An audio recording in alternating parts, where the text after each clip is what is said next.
আসসালামু আলাইকুম। তোমরা যারা রাজশাহী বিশ্ববিদ্যালয়ের বি ইউনিটে ভর্তি পরীক্ষা দেওয়ার জন্য প্রস্তুতি নিচ্ছ, সবাইকে জানাই শুভেচ্ছা। যদি এই বি ইউনিটে তোমার একটা সিট বা তোমার একটা আসন সংখ্যা নির্দিষ্ট করতে চাও, তাহলে তোমাকে কি করতে হবে? এই পরীক্ষার যে কয়টা দিন বাকি আছে সর্বোচ্চ ইউজ করতে হবে, এবং এই টাইমটা যদি তুমি প্রপার ইউজ করতে পারো তাহলে কাঙ্ক্ষিতভাবে তুমি কিন্তু তোমার একটা আসন পেয়ে যাবে। এখন এই একটা আসন পাইতে গেলে বা নিশ্চিত করতে গেলে তোমাকে যে যে নিয়মগুলো ফলো করতে হবে বা পড়ার যে কোয়ালিটিটা তোমাকে অর্জন করতে হবে, সেই সম্পর্কে আজকে মূলত আলোচনা করব। তো ভিডিওটি দেখো, দেখলে আশা করি যে তোমার সকল মনের মধ্যে যে প্রশ্নগুলো আছে বি ইউনিট সম্পর্কিত, সেই সম্পর্কিত প্রশ্নগুলো সবগুলো ক্লিয়ার হয়ে যাবে। আচ্ছা, এইখানে মূলত হচ্ছে যে বি ইউনিটের পরীক্ষায় অংশগ্রহণ করবে তিনটা গ্রুপের শিক্ষার্থীরা: মানবিক গ্রুপ, বিজ্ঞান গ্রুপ এবং বাণিজ্য গ্রুপ। মানবিক গ্রুপের জন্য আসন সংখ্যা হচ্ছে 26টা, বিজ্ঞান গ্রুপের জন্য আসন সংখ্যা 166টা এবং বাণিজ্য গ্রুপের জন্য আসন সংখ্যা 367টা।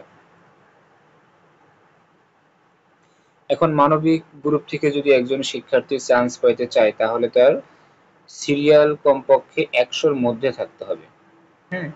যেহেতু এবার হচ্ছে যে ঢাকা বিশ্ববিদ্যালয়, তারপরে জাহাঙ্গীরনগর বিশ্ববিদ্যালয়, চট্টগ্রাম বিশ্ববিদ্যালয়ের পরীক্ষা শেষ হয়ে গেছে, সেক্ষেত্রে ওয়েটিং থেকে টানার সম্ভাবনা খুবই কম। এই জন্য মানবিক গ্রুপ থেকে যারা পরীক্ষা দিবে তাদের সিরিয়াল যদি 100-র মধ্যে থাকে, তাহলে একটা সাবজেক্ট পাওয়ার সুযোগ থাকবে।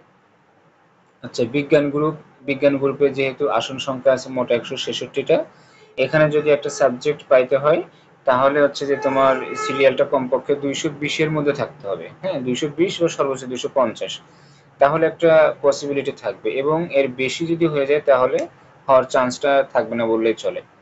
আচ্ছা, বাণিজ্য গ্রুপে মোট আসন সংখ্যা আছে 367টা। এখন এখানে যদি তোমাকে একটা সাবজেক্ট পাইতে হয়, তাহলে তোমার সিরিয়াল বা তোমার পজিশন কতর মধ্যে থাকতে হবে? ধরো যে 450-র মধ্যে যদি একটা সিরিয়াল তোমার থাকে, তাহলে এখানে একটা সাবজেক্ট পাওয়ার সম্ভাবনা তোমার থাকবে।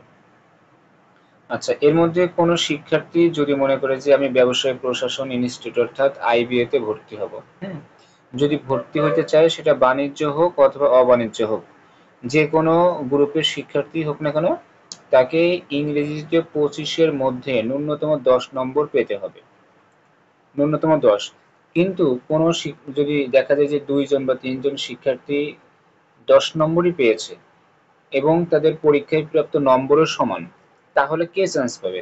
তাহলে ইন্টারের যে ইংলিশ সাবজেক্টটা আছে, ইন্টার ইংলিশে যে মূলত ভালো করছে, গ্রেড পয়েন্ট যার ভালো আছে, তাকেই কিন্তু সিলেক্ট করা হবে। হ্যাঁ। আচ্ছা, এখন এখানে আরেকটা গুরুত্বপূর্ণ বিষয়, যেহেতু এখানে পরীক্ষা দিবে বাণিজ্য গ্রুপ এবং অবাণিজ্য গ্রুপ। অবাণিজ্য গ্রুপ বলতে যেমন হচ্ছে যে আর্টস এবং সায়েন্স গ্রুপের স্টুডেন্টদেরকে বোঝানো হয়।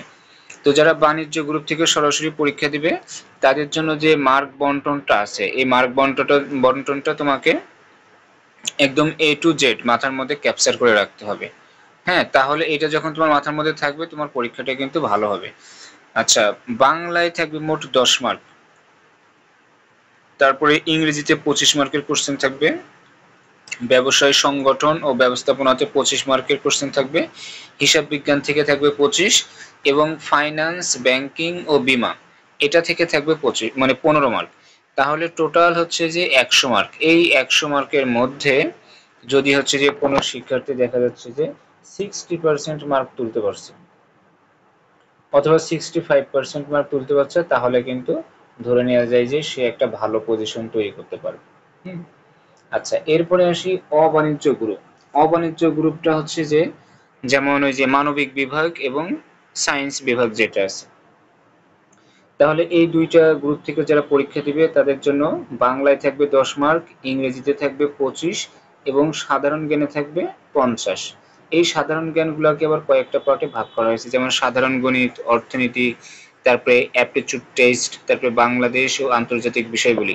অর্থাৎ এই 4-5টা আইটেমের উপর ভিত্তি করে মোট 50টা কোশ্চেন করা হবে। তার মধ্যে সাধারণ গণিতের কোশ্চেন থাকতে পারে এভারেজ প্রায় 20টা মতো থাকতে পারে, আর বাকিগুলা বাংলাদেশ এবং আন্তর্জাতিক বিষয়গুলি থেকেই দিবে। আচ্ছা, এর মধ্যে আর একটা পার্ট আছে, সেটা হচ্ছে যে আইসিটি। আইসিটি থেকেও 15 মার্কের কোশ্চেন থাকবে। তাহলে টোটাল হচ্ছে যে 100 মার্ক। এখন এই 100 মার্কের মধ্যে তোমাকে যদি মোটামুটি 65 বা 70% মার্ক তোলা যায়, তাহলে তোমাকে এখানে ভালো একটা সিরিয়াল তুমি নিয়ে আসতে পারবে। যেহেতু এখানে কম্পিটিশন বেশি এবং আসন সংখ্যাও অনেক কম, সেক্ষেত্রে মার্ক বেশি লাগবে, এটা স্বাভাবিক। হ্যাঁ, তো কি করে মার্ক বেশি তোলা যায় সে বিষয়টা তোমাদেরকে খেয়াল রাখতে হবে। কারণ হচ্ছে যে যেহেতু পরীক্ষার সময় কম, এখন তোমাদের সবচেয়ে গুরুত্বপূর্ণ কাজ যেটা, সেটা হচ্ছে বেশি বেশি পরীক্ষা দিতে হবে। তো বেশি বেশি যদি পরীক্ষা দাও, অনেকগুলো প্রশ্ন আসবে, তারপর প্রশ্ন সমাধান হবে, কিছু কিছু প্রবলেম সামনে আসবে, সেটাও যদি তুমি রিকভার করতে পারো, তাহলে মোট মিলিয়ে কিন্তু তোমার ফাইনাল পরীক্ষায় বসার সময় তোমার প্রস্তুতিটাও ভালো হবে, এবং তোমার যে কাঙ্ক্ষিত যে একটা সিট, এই সিটটাও তুমি অর্জন করতে পারবে। তো সবার জন্য শুভকামনা রইল, আর আশা করি যে তোমরা সবাই নিজেদের জায়গায় সফল হতে পারবে। আল্লাহ হাফিজ।